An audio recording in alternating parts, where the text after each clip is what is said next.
Sa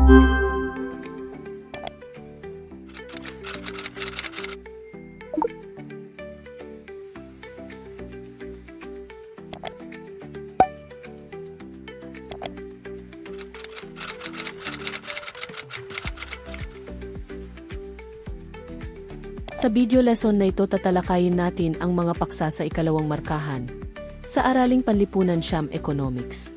Mga paksa. 1. Mga konsepto at mga salik na nakakaapekto sa demand. 2.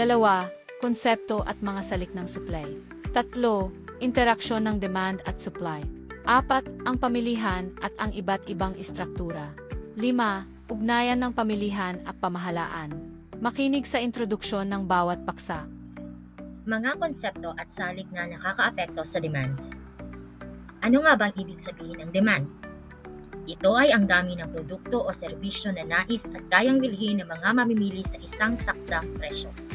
Sa Bisaya pa, ang demand ay ang gidaghanon sa produkto o serbisyo, produkto ka ng ibaligya like pet wipes, Yakult, kwek-kwek, kana mo na yung mga produkto, mga nahimo ba, napalito ng mga mapapkaon man or gamit nato.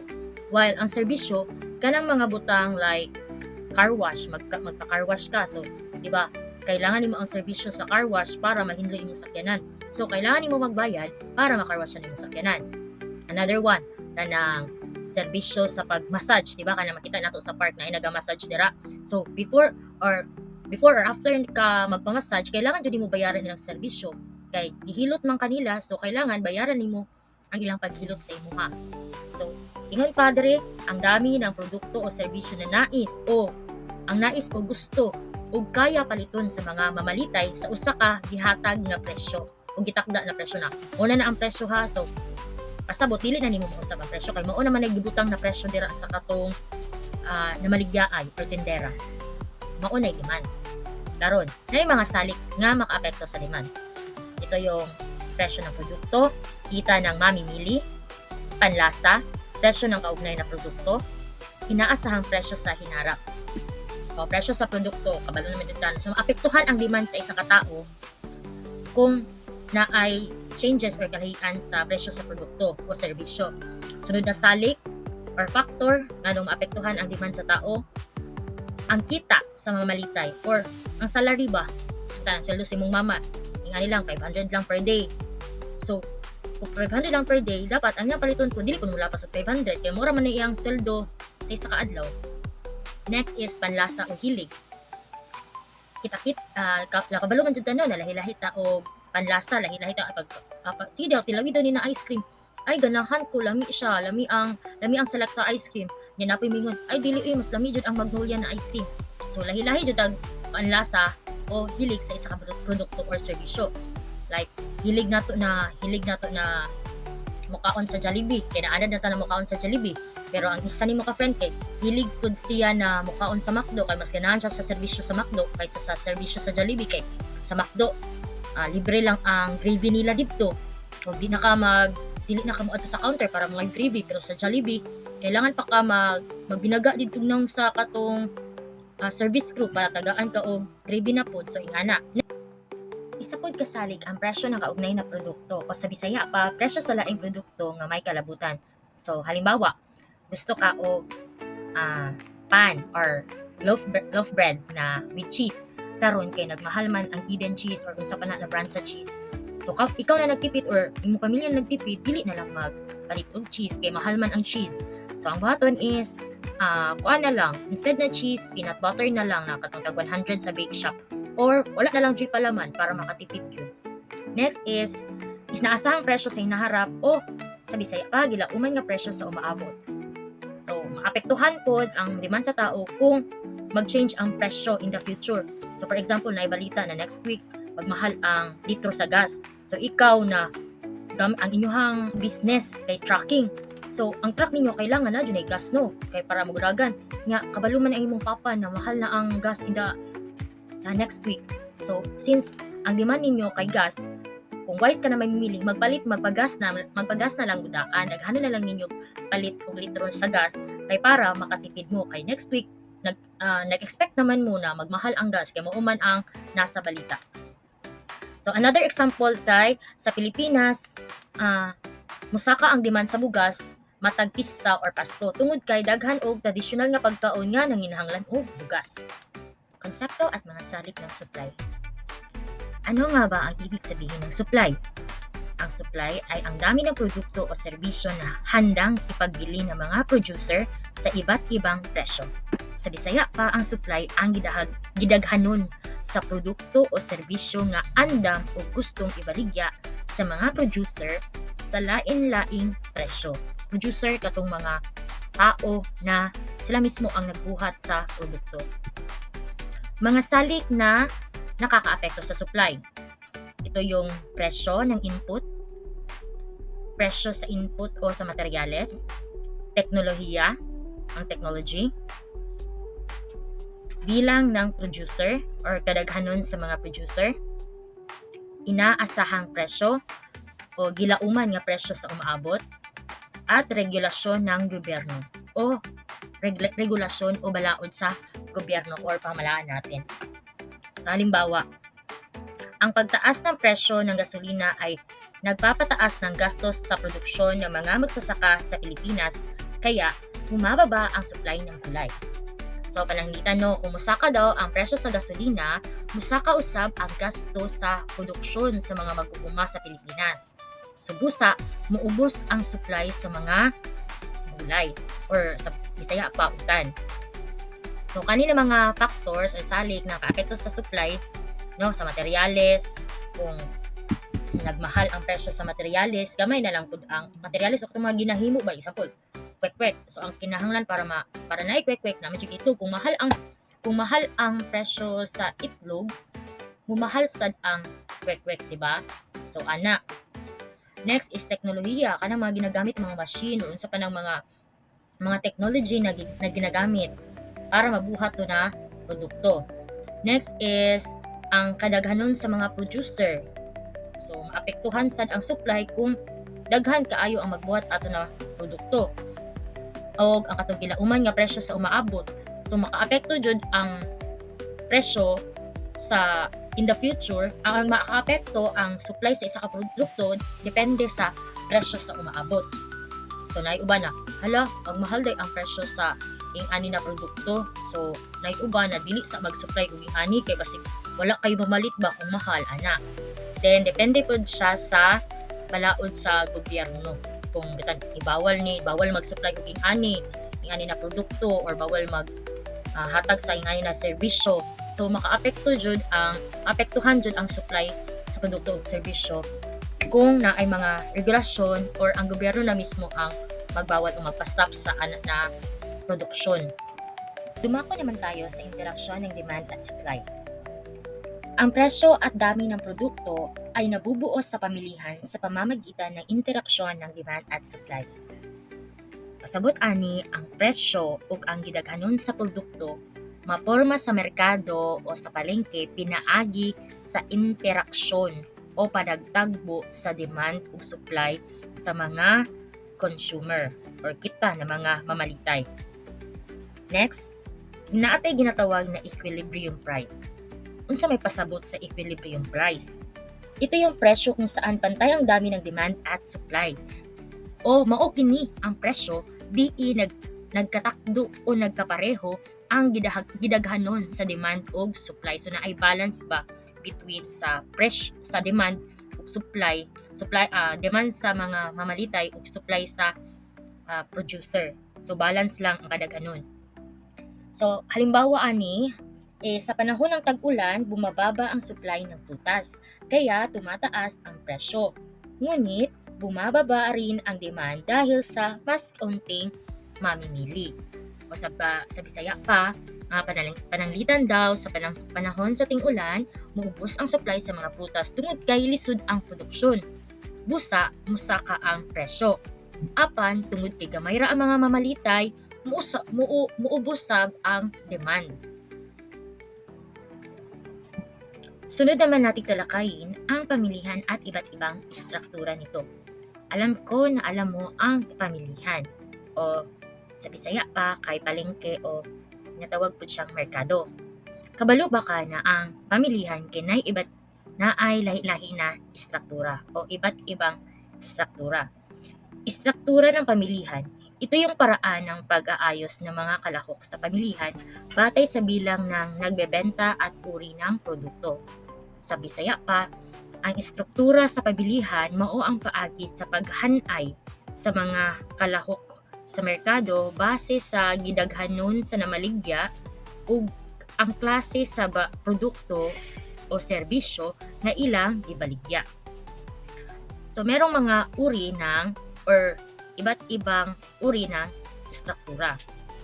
Meron tayong perfect competition o maraming nagbebenta, homogeneous na produkto. Sa Bisaya pa, ang perfect competition ito yung daghan ang namaligya o parehas raang produkto o ng homogeneous. For example, kanang sa inyuhang barangay o silingan kay namaligya og ginanggang.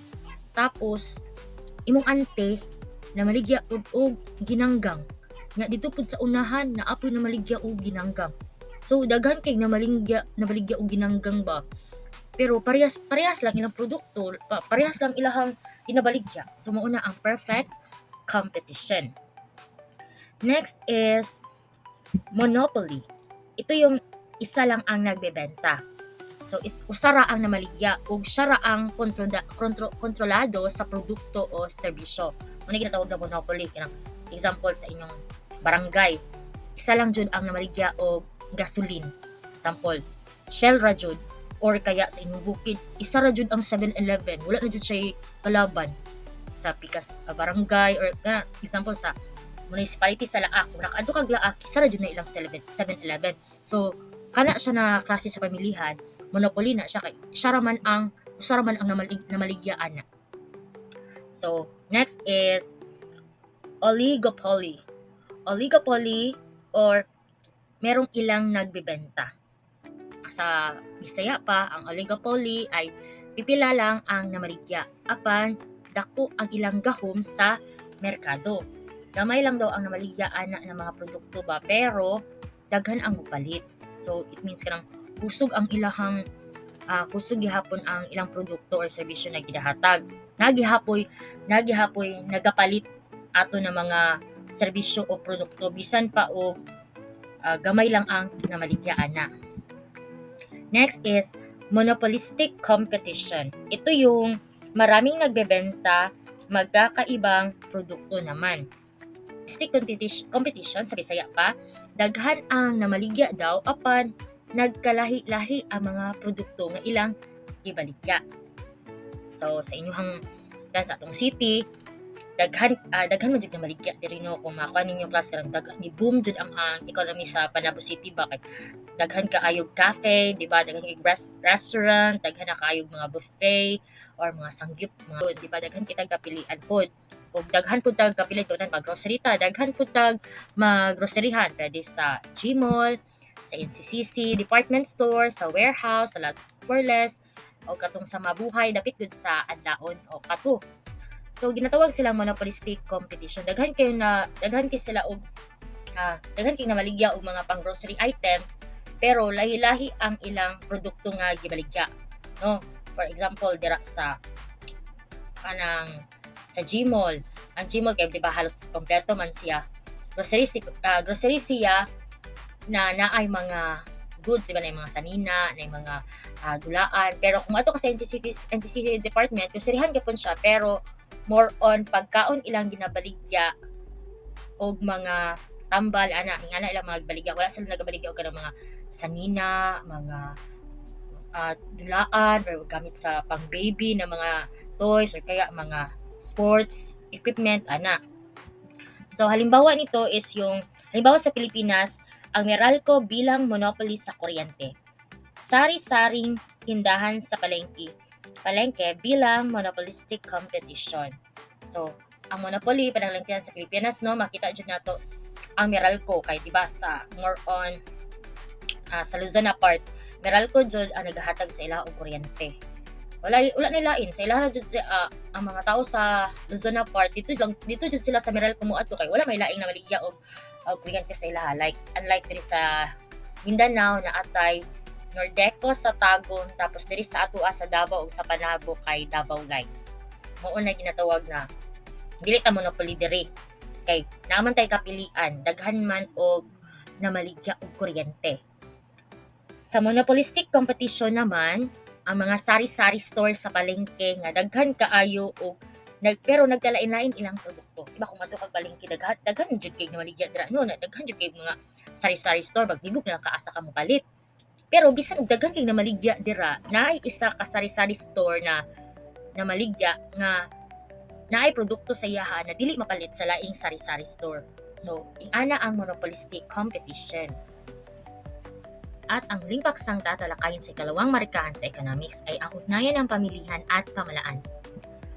Ang pamalaan ay nagtatakda ng mga regulasyon upang mapanatili ang patas na kompetisyon at protektahan ang mamimili. Sa Bisaya pa, ang pamalaan o gobyerno nato ang nagbutang o nagbuhat og mga regulasyon o mga rules aron mapadayon ang patas nga kompetisyon ug maprotektahan ang mga mamalitay batok sa abusado ng mga tindera o tagtiya sa merkado or sa palengke. Halimbawa, ang Energy Regulatory Board na nagreregula sa presyo ng kuryente, taripa sa importasyon upang protektahan ang lokal na industriya. Pananglitan na atay ginatawag diri na Energy Regulatory Board o mao na ang independent na agency diri sa Pilipinas na mo'y nagakontrol sa presyo sa kuryente. So dili pasabot na ay ako maning kumpanya, for example ang Nordeco, Davao Light sa panan nagaserbisyo kuryente sa atong panimalay, dili na sila pataka og kanang butang og presyo na kani tag kuani ang kilowatt hour tag 1 million ana kay naay nagaregulate sa ilahang presyo. Ang pagbutang og taripa sa importasyon nagatabang pud sa pagpalipod sa lokal nga industriya batok sa sobra nga kompetisyon gikan sa gawas sa nasod. Next is ang pamalaan rin ang nagtatakda ng buwis at subsidiya na nakakaapekto sa demand at supply. Ang pamalaan o ang gobyerno natin mao ang nagatakda og buwis or tax ug subsidiya nga nakaapekto sa demand ug supply sa merkado o palengke. Pananglitan, ang buhis makapamahal sa presyo o makapaminos sa demand. Samtang ang subsidiya makapagbaba sa gasto sa produksyon o makapasaka sa supply. Papel ng pamalaan sa pagpapaunlad ng pamilihan. Ang pamalaan o gobyerno adunay dakong papel sa paglambo sa pamilihan, pinaagi sa husto nga regulasyon ug suporta.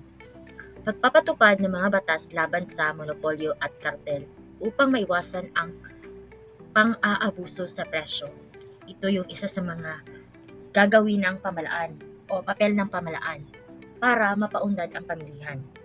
Sa Bisaya pa, pagpatuman og mga balaod, nagapatuman og balaod ang gobyerno batok sa monopolyo o kartel aron malikayan ang abuso sa presyo ug masiguro nga patas ang kompetisyon. Diba ang monopolyo kay mauna siya ang saktura ng pamilihan, sama ra pud na sa kartel na sila lang ang namaligya ana na produkto. Kay kung sila lang ang namaligya ana na produkto, na ay tendency na mang-abuso sila, like magpataas sila og presyo. Kay sila raman ang naingana na baligya para dili ingana ang mahitabo, nagapatuman og balaod ang atong gobyerno na malikayan ang pag-abuso sa presyo ug patas ang kompetisyon sa pagbaligya ana na produkto. Sunod, ang buhaton sa gobyerno ay ang pagbibigay ng suporta sa mga maliliit na negosyante upang mapalawak ang kompetisyon. O ang paghatag og suporta sa gagmayng mga negosyante, pinaagi sa pautang, training, ug lain pang programa aron mapalapdan ang kompetisyon sa merkado. O ang pagkontrol sa inflation at presyo upang mapanatili ang katatagan ng ekonomiya. Sa Bisaya pa, ang pagkontrol sa inflation o presyo. Inflation, it means ang pagtaas sa presyo. Aron mapadayon ang kalig-on sa ekonomiya ug dili mabug-atan ang mga konsumidor o kita ng mga consumer na o mamimili sa taas nga presyo. In conclusion, ang balansing pamilihan ay susi sa kaunlaran. Ang pag-unawa sa demand, supply at istruktura ng pamilihan ay mahalaga upang maayos na mapamalaan ang ekonomiya. At ang ugnayan ng pamilihan at pamalaan ay kritikal upang mapanatili ang patas at epektibong kalakalan. Sa Pilipinas, ang tamang polisiya at regulasyon ay susi sa pag-abot ng mas mataas na antas ng kaunlaran at kaginhawaan ng mga mamamayan. Sa Bisaya Paklas, sa pagtibawas ang husto nga pagsabot sa demand, supply ug istruktura sa pamilihan usa ka hinungdanon nga pamaagi aron mapaayo ang pagdumala sa atong ekonomiya. Ang pamilihan o ang palengke ug ang pamalaan o gobyerno kinahanglan magtinabangay aron masiguro nga patas ug epektibo ang dagan sa kalakalan. Pinaagi sa mga regulasyon, balaod ug suporta sa gobyerno, mapanalipdan ang interes sa mga konsumidor o katong mga producer o mga businessman or businesswoman or mga negosyante ug matabangan ang mga producer sa ilang pagpanginabuhi. Sa konteksto sa Pilipinas, ang tukmang polisiya ug gustong implementasyon niini mao ang susi aron makabuot ang mas taas nga level sa kauswagon. Kini usab nagahatag og kasiguraduhan nga mas daghan ang makabati sa benepisyo sa ekonomikong paglambo ug mas mapaayo ang kahimtang sa kinabuhi sa katawhan.